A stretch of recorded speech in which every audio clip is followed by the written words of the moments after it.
Yep, what's good, people? Welcome back to MKO Boxing, aka MKO Pugilism, where we talk all things boxing. Remember to like and subscribe on YouTube, follow me on TikTok, all that good stuff. So let's get into this one. So we're going to talk about the chief support to Dmitry Bivol, Artur Beterbiev, and that was, of course, Joseph Parker versus last-minute replacement Martin Bakole. Now, Martin Bakole, as many of you will know, there's lots of sparring stories that him and his coach, Billy Nelson, have been talking. You know, they've been saying they've destroyed absolutely everyone in sparring, and Bakole's proven himself to be quite a formidable guy in the heavyweight division, seen by many as a bogeyman, the guy that's avoided.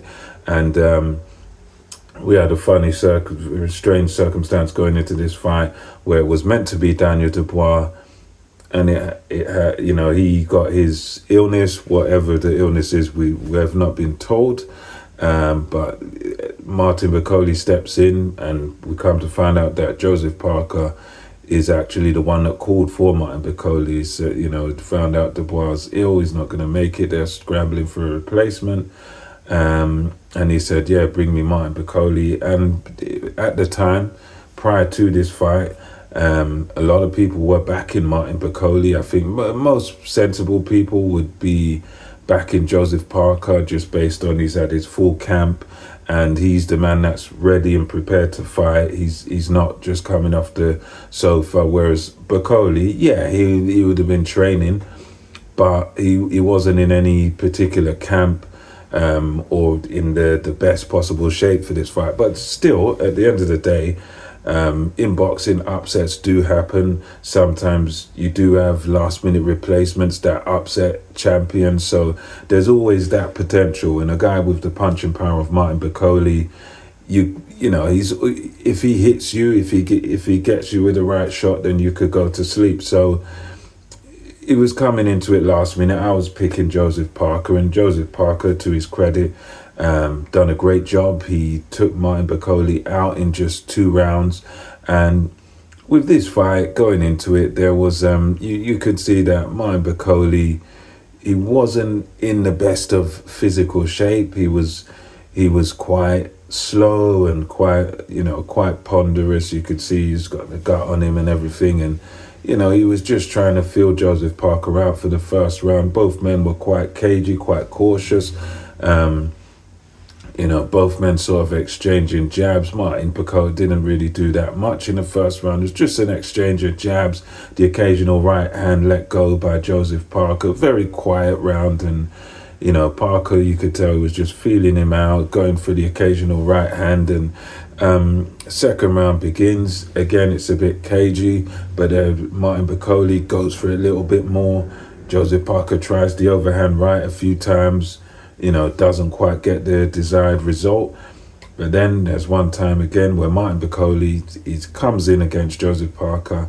Joseph Parker times him overhand right, and it's a strange one. It lands right on the top of Martin Bakole's head, and that was it. That was all she wrote. Martin Bakole, in a sort of delayed reaction, gets caught with a shot. It didn't look like much live in real time, but he gets caught with that overhand right, and then he's okay, and then he suddenly goes down, and he's, you can tell he's in real trouble. You can tell that anytime Joseph Parker wants to throw again, Bakole's going to be gone. So the corner man, Billy Nelson, he wisely stops it. The referee agrees, and that's all. He did rise to his feet, Martin Bakole, but he was still kind of on wobbly legs. I mean, some people may cry sort of premature stoppage, but I just think at the end of the day, what the corner and the referee will be thinking is that, look, this guy is coming at 2 days' notice.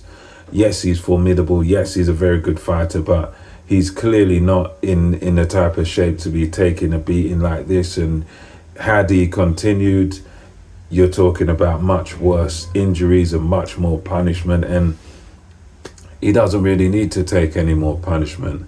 He took a risk by taking his fight, but you think, I suppose, the coach will be thinking to himself, Nelson will be thinking, well, at the end of the day, it'll be different if Martin Bakole was winning this fight, if he was in front in this fight. But because he'd basically been losing a fight, knocked down, it's only going to be downhill from there. So I think that's the motivation behind the stoppage. I wouldn't really complain about being premature, because the idea is you're a last minute man, and we don't want to see you take any more damage than what you took. So yeah, good victory for Joseph Parker on paper. Obviously the circumstances did help him a lot, but at the end of the day, you got to say to yourself, well, Martin Bakole, he's seen as the bogeyman this division.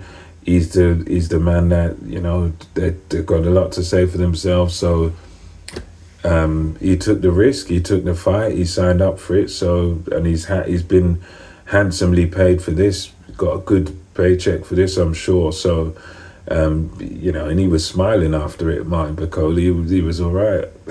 So he did, you know, he's comes away from this a few million quid richer. So fair play, you know, good stuff, and good victory for Joseph Parker on paper. And yeah, we'll see where it goes from now. Whether he might get Daniel Dubois next, or you never know, it might be Daniel Dubois might just go straight for Alexander Usyk. But yeah, I want to see Joseph Parker in action again. But let me know your thoughts on this in the comment section below. Until next time, it's MKO Boxing, over and out.